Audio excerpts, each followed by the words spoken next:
అందరికీ నమస్తే. నేను మీ Gopi. Welcome back to our channel. ఈరోజు మనతో వచ్చేసరికి సీనియర్ జర్నలిస్ట్ జగదేవ్ గారు ఉన్నారు. సార్ నమస్తే. సార్ నమస్తే అండి. సార్, ఆంధ్రప్రదేశ్లో రాజకీయాలు అయితే బాగా వేడిగా ఉన్నాయి. అది కాకుండా ఐపీఎల్ కన్నా బెట్టింగ్లు ఆంధ్రప్రదేశ్లో రాజకీయాల మీద వేస్తున్నారంట. ఇది ఏ మేరకు వాస్తవం? వాస్తవం అండి. నేను ఇది చెప్పొచ్చో చెప్పకూడదో బాహాటంగా తెలియదు, కానీ నేను చూశాను కూడా. ఎందుకంటే ఎలా ఉంటాయో తెలుసా? ఫస్ట్ బెట్టింగ్లో రకాలు చెప్తున్నాను, ఓన్లీ పొలిటికల్గా. ఇప్పుడు ఐపీఎల్ బెట్టింగ్ ఎలా ఉంటుంది? ఏ పార్టీ గెలుస్తుంది, అదే ఏ టీం గెలుస్తుంది అని ఉంటుంది. ఇంకొంచెం డీప్గా వెళ్తే పలానా బ్యాట్స్మెన్ ఈరోజు 3 సిక్స్లు కొడతాడని, పలానా బౌలరు ఇన్ని వికెట్లు తీస్తాడని ఉంటాయి. ఇంకా డీప్గా వెళ్తే ఏ బాల్కి ఏ రన్ కూడా ఉంటుంది. తెలుసా మీకు? తెలుసు సార్. భయంకరం అది నిజంగా. మరీ అంటే వీళ్ళు కరెక్ట్గా కొన్నిసార్లు మ్యాచ్ అవుతుంటాయి, సింక్ అవుతుంటాయి దానికి బెట్టింగ్ కిన్ను రన్ అవుతున్న మ్యాచ్కి. నిజంగా వాళ్ళు ఫిక్స్ అయ్యారా లేదా వీళ్ళు దూరదృష్టితో ఇంట్యూషన్తో చెప్తున్నారా అనేది నాకు డౌట్ కొడుతుంటుంది.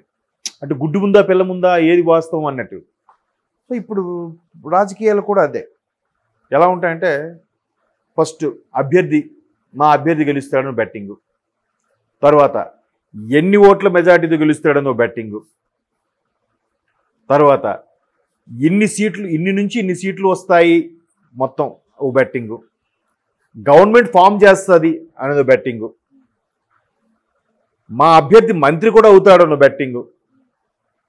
అర్థమవుతుందా? తర్వాత మొత్తం మీద ఇన్ని అభ్యర్థులు గెలిచినా కూడా మళ్ళీ అక్కడ లోక్సభకు వచ్చేసరికి ఈ అసెంబ్లీ నియోజకవర్గం మీద ఎంత రేంజ్ వస్తుంది బెట్టింగు, ఓవరాల్గా స్టేట్ మొత్తం మీద మావాడిదే రికార్డ్ అవుతుందను బెట్టింగు. చూడండి ఎన్ని చెప్పాను. నాకు తెలిసినవి 7, ఇంకా 70 ఉంటాయి. అంటే ఇవి ఏంటంటే కొంతమంది మిత్రులు, కొంతమంది వీరాభిమానులు, మీరు నమ్మరు. ఒకసారి ఇలాగే ఒక బై ఎలక్షన్ సంబంధించి నాయకుడు 5 lakhs మినిమం మెజార్టీకి నాతో చదువుకున్న ఒక ఉద్యోగి, అంటే ఇది ఆల్మోస్ట్ మీకు ఎలా చెప్పాలి, ఒక 15 ఏళ్ళ కిందట మాట, నాతో చదువుకున్న ఉద్యోగే 3 లక్షలు పెట్టాడు బెట్టింగ్. ఎంత? 3 లక్షల మెజార్టీకి 3 లక్షలు. బట్ ఆడు నాయకుడు 5 లక్షలతో గెలిచాడు అనుకోండి మెజార్టీ, అది పక్కన పెట్టండి. ఆ ధైర్యం చూడండి అసలు. ఎందుకురా ఎంత పిచ్చి అని అంటే, లేదురా మా వాడికి వెళ్ళాల్సిందే. వాడు ఒక ఉద్యోగం. అప్పుడు మా శాలరీస్ అప్పుడు ఎంత అండి, 15,000 20,000 అట్లాంటి శాలరీస్లో ఉన్నాడు. ఆడు మీడియా మిత్రుడే, వాడు జస్ట్ అట్లా స్క్రోలింగ్ టైప్ చేసే మిత్రుడు సంథింగ్. మరి అంత స్థాయి పెడితే ఎట్లా ఉంటుంది చూడండి పిచ్చి అనేది కదా. సో అలాగా ఇంకా అప్పటికే సాఫ్ట్వేర్లోను బిజినెస్ మ్యాన్లు పెద్ద పెద్దగా సెట్లు ఇంకెంత పెట్టి ఉండొచ్చు. ఇది 15 ఏళ్ళ కిందటే ఒక సామాన్య ఉద్యోగి 3 లక్షలు బెట్టింగ్ కాస్తే ఇంకా ఊర్లలో ఏ స్థాయిలో ఉంటుంది? మీరు జనరల్గా చాలామంది ఏమనుకుంటుంటే సిటీలో వాళ్ళకి బాగా తెలుసు అని చాలామంది అపోహపడుతూ ఉంటారు. కానీ సిటీలో కన్నా పల్లెటూరులో వాళ్ళకి తెలిసిన నాలెడ్జ్ మనకు సిటీలో ఉండే వాళ్ళకి ఉండదని నా అభిప్రాయం. ఇది నమ్ముతారా మీరు? ఎందుకంటే సిటీస్లో ఉండే వాళ్ళకి కల్చర్ పరంగా, సబ్జెక్టు పరంగా, బుక్లో చదువుకున్న మ్యాటర్ పరంగా ఉండే నా సబ్జెక్టే, కానీ ప్రతిదీ లైవ్ ఎక్స్పీరియన్స్ ఉండదు. బట్ పల్లెటూరు అలా కాదు. ఆడ అవసరం అంటే డబ్బులు ఖర్చు పెట్టుకొచ్చి సిటీలోకి వస్తాడు. అరే పబ్కి వెళ్ళాలనుకుని వచ్చాను రా, వచ్చి ఫ్రెండ్ రూమ్లో జోక్ కాదు, నేను చాలామంది చూశాను. అరే పబ్ అంటే బాగుంటుందంట, ఆడ ఒక 20,000 తీసుకుని వస్తాడు. ఏరా అంటే ఎప్పుడు చూడలేదురా, పబ్కి వెళ్ళాలిరా, క్యాసినోకి వెళ్ళాలిరా, ఆడాలిరా, వచ్చానుగో దీంతో అవగొట్టేసి వెళ్ళిపోతాను. ఆ 2-3 రోజులు సెలవు పెట్టుకుని వచ్చేసి వెళ్ళిపోతాడు. మళ్ళీ ఊర్లో ఏంటంటే వాడు ఏదో చిన్న బిజినెస్ చేసుకుంటుంటాడు, లేదంటే వ్యవసాయం చేసుకుంటుంటాడు. బట్ ఆ వ్యవసాయం మనకు తెలుస్తుందా? ఆడు చేసే బిజినెస్ మనకు తెలుస్తుందా? మనకు ఎప్పటికీ రాదా ఎక్స్పీరియన్స్, లైవ్ ఎక్స్పీరియన్స్. ఆ బుక్లోను, ఈ న్యూస్లోను, యూట్యూబ్లోను, షార్ట్స్ ఫిల్మ్లో చూసి నేర్చుకోవడమే, తెలుసుకోవడమే. నేర్చుకోవడం కూడా కాదు. బట్ వాడికి నాకు తెలిసిన ఒక బ్యాచ్ ఉండేది వైజాగ్ ఉన్నప్పుడు. వాళ్ళు ఏంటి తెలుసా, ఫాదర్స్ బిజినెస్ మ్యాన్లు అయితే వాళ్ళ పిల్లలు బిజినెస్ మ్యాన్లు. ఒకడు మెడికల్ షాపు, ఒకడు కిరాణా షాపు, ఒకడు జనరల్ స్టోర్సు, ఒకడు జ్యువెలరీ షాపు. వీళ్ళు నలుగురు తాలూకు పిల్లలు కూడా ఒకే క్లాస్మేట్సే. బట్ నాకు వాళ్ళు జూనియర్స్. ఆ నలుగురు ఒక సర్కిల్ అనమాట. ఆ నలుగురు బెట్టింగ్లు చేస్తారు. నలుగురు ఒకేసారి ఆ షాప్లో కూర్చున్నప్పుడు నాన్న ఎంతో ఇస్తారు కదా, లేదంటే షాపులో కొద్ది ఎరకేయడం లాంటివి చేస్తుంటారు. అట్లా చేసి ఒక దగ్గర పెట్టి ఒకేసారి నలుగురు బ్యాంకాక్ వెళ్ళిపోతుంటారు. ఒకేసారి నలుగురు హైదరాబాద్ వస్తారు, వచ్చి ఒరే ఇక్కడ ఏదో పబ్బు ఉందంట బాగుంటుందంట వెళ్దాం అని వచ్చారా. ఇట్లాగే అరే గోవా పోతున్నారా, అరే మొన్న ఇప్పుడు కాశ్మీర్లో అంతా బాగుందంట కదా, మొత్తం 370 ఆర్టికల్ తీసారు బాగుందంట కదా, మొన్న కాశ్మీర్ వెళ్ళారు. ఇట్లా అలాంటి వాడికి నాలెడ్జ్ మనం ఎందుకు పనికొస్తాం చెప్పండి. వాడు ఏదైనా చెప్తాడు, ఎందుకు ఫ్లైట్లో అది కాంపెన్సేషన్ ఇస్తాడు కదా, వాడు తిరిగి చెప్తున్నాడు ఫ్లైట్ ఉడియమ్మ ఇడికి వాడు చెప్తున్నా, నీకు అర్థమవుతుందా. వాడు వెళ్ళడమే కాక చుట్టుపక్కల కూడా ఎడ్యుకేట్ చేస్తాడు. అక్కడ రచ్చబండి మీద కూర్చుంటారు ఈవినింగ్, కూర్చొని అరే ఏంట్రా ఇది ఇవాళ ఐపీఎల్ మ్యాచ్ ఉంది కదా, లేదురా సిఎస్కే వాడికి జస్ట్లో ఛాన్స్ మిస్ అవుతుంది చూడంటాడు, లేదురా మళ్ళీ ధోనియే కొడతాడురా, లేదంటే ఈసారి ముంబై ఇండియన్స్ వస్తారు. ఆడు సింగిల్గా నోటి మీద లెక్కలతో చెప్తాడు. సో ఇంత అవేర్నెస్, ఇంత పాష్ కల్చర్ పెరిగిపోతున్న ఈ రోజుల్లో మరి బెట్టింగ్ ఐపీఎల్ కూడా పొలిటికల్ బెట్టింగ్ ముందు జూజూబీ ఖచ్చితంగా చెప్తున్నాను కదా. ఇప్పుడు ఐపీఎల్ బాల్ టు బాల్ అందరికీ తెలిసింది, ball to ball betting, team to team betting. చిన్నప్పుడు మేము కూడా సరదాగా బాల్ టు బాల్ బెట్టింగ్ ఆడుకున్నాం. మేము ఓడిపోతే మా బాల్ ఆడిగిచ్చేస్తాం, ఆడి గెలిస్తే ఆడి బాల్ మాకు ఇచ్చేయాలి. ఇంకొంచెం పెద్ద బ్యాటింగ్ అయితే బ్యాటు, అప్పుడులో కేజీ బ్యాట్ అని ఎస్జీ బ్యాట్ అని ఉండేవి.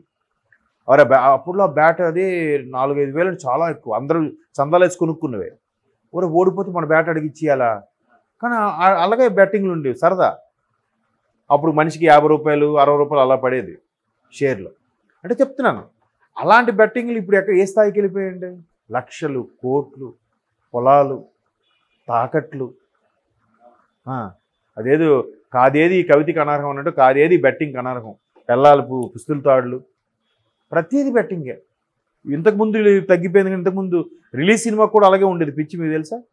ఒక్కొక్కటి సైకిల్ తాగడ పెట్టేసేవాడు బ్లాక్లో టికెట్ కొట్టడానికి, ఒక్కొక్కటి చైన్ తాగడ పెట్టేవాడు. అట్లా కూడా చిరంజీవి సినిమా రిలీజ్ అయితే అలా ఉండేవి. అలాగా ఇప్పుడు బెట్టింగ్ అనేది చాలామందికి సైడ్ ఇన్కమ్ కూడా అయిపోయింది. అయితే అందులో బాగుపడిన వాళ్ళ పర్సెంటేజ్ చాలా తక్కువ. ఇప్పుడు క్యాషినో కూడా బెట్టింగే కదా, ఊహాజనితం అంతే కదా, ఊహించి చెప్పేదే బెట్టింగ్ అంతా కూడా. క్యాషినో కూడా అంతే, ఈ నెంబర్ మీద 10 అంటాడు, ఆ నెంబర్ మీద 20 అంటాడు. ఇప్పుడు అది కూడా మా నాయకుడు ఇంత మెజార్టీతో గెలుస్తాడు, ఇది బెటరా నీకు నాకు బెటరా. అది ఎలా వస్తుంది అంటే ముందు పొలిటికల్ డిస్కషన్ స్టార్ట్ అవుతుంది, అది ఆర్గ్యుమెంట్లోకి వెళ్తుంది, ఆర్గ్యుమెంట్ బికమ్స్ బెట్టింగ్. బెటరా నువ్వు ఎంత, మా వాడు 3 లక్షలు మెజార్టీ రా, 1,00,000 దాటదురా అంటాడు. ఇంకొకటి ఏమంటాడు తెలుసా, మీ వాడు 3 లక్షలు అన్నావు కదా, నేను ఏది ఎవరు గెలిచా 3 లక్షలు రాదంటారు, అది ఒక్కటే కడతాంట్రా అంటాడు. అలా కూడా ఉన్నారు. అది సింపుల్ బెట్టింగ్ కదా అది. అయితే 3 లక్షలు 2,99,000 వచ్చినా ఈడే గెలుస్తాడు కదా. అలాంటి బెట్టింగ్లు చాలామంది అంటే ఈజీ బెట్టింగ్లు కడుతుంటారు ఎక్కువగా నష్టపోకుండా. మొన్న కూడా ఇట్లా ఇంకో ఫ్రెండ్ ఉన్నాడు, వాడు వచ్చి మామ మొన్న బెట్టింగ్లు పోయిందిరా, ఎంత పోయిందిరా అంటే ఎంతరా ఒక 60,000 పోయిందిరా. ఏముందిరా నెక్స్ట్ చూడరా 1,20,000 అవుతున్నా ఆడి నుంచి అని అంటాడు. ఏమిటి ఇలాంటి సిల్లీ అన్ని ఊరికే. ఓ లేదంటే ఒక సిట్టింగ్ వేసుకుంటారు, ఒక మందు పార్టీలో మాట అరే ముందు ఏముంటారు, అరే నువ్వు ఇస్తే నువ్వు నాకు పార్టీ ఇవ్వాలి, నేను ఇస్తే నీ పార్టీ ఇవ్వను. అది అలా ముదిరిపోతుంది ఆ డిస్కషన్ ఆర్గ్యుమెంట్లో. అది లక్షలు కోట్లలోకి వెళ్ళిపోతుంది.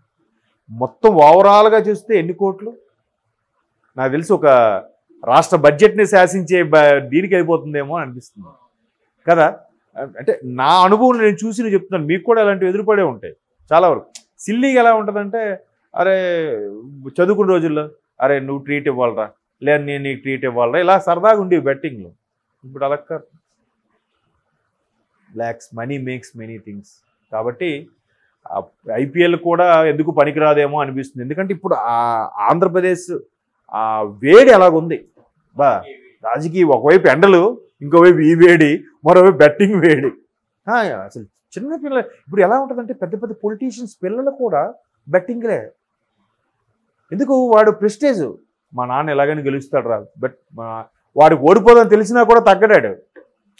వాడే ముందు బెట్టింగ్ కాయిపోతే ఏమవుద్ది, అమ్మ మీ నాన్న గెలవరు రా, అందుకే నువ్వు బెట్టింగ్ కాయట్లేదురా అంటాడు వీడి పక్కనోడు. ఆడ ప్రెస్టేజ్ మీద ఏమో పోతే పోయిన నుంచి కట్టేస్తూ ఉంటాడు. అట్లాంటివి ఎక్కువ జరుగుతూ ఉంటాయి. చూద్దాం ఈ బెట్టింగ్ రారాజులు ఇదంతా అయిపోయిన తర్వాత మనకి June 4 ఇవన్నీ మ్యాటర్ బయటకు వస్తుంది, June 4 ఈవినింగ్. అంతవరకు let me see. Okay sir, thank you sir.